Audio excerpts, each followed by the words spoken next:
Pois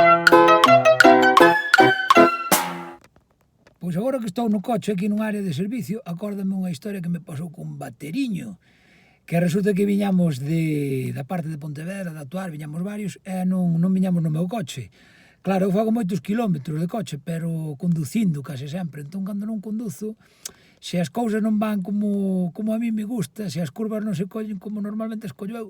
teño unha certa tendencia ao mareo.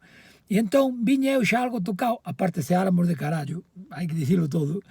e resulta que paramos nun área de servicio para botar gasolina e tal, e entre que eu viña un pouco mareado, e xa o cheiro da gasolina que naquel momento, polo que fose, pois non me entrou ben,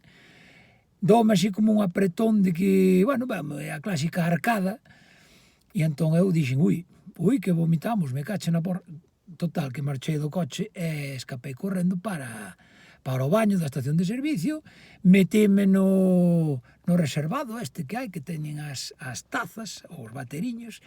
dispuxeme a vomitar ali, agachei a cabeza con moita enerxía, e claro, ata ese momento non me din de conta de que levaba o teléfono móvil, aqueles móviles de antes, non era Smart, nin era nada deso, era un teléfono móvil dos de tapiña, e levaba metido no peto da camisa. E tan pronto me agachei así con enerxía, foi o móvil directo para dentro da taza, e o que lle quedou encima ao móvil xa non me lo quero contar. Total, que xa din o móvil por perdido, nin sequera me molestei en sacalo dali,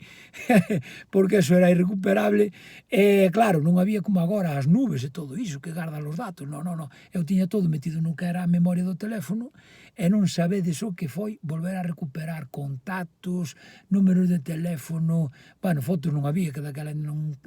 tiñan nin cámara os teléfonos, pero que foi un problemón para poñerme ao día, que se usei ainda prefería perder o carné e máis o pasaporte e a tarxeta sanitaria, mira o que che digo. E, por suposto, desde aquela non volví a poñer camisa, sempre vou de camiseta.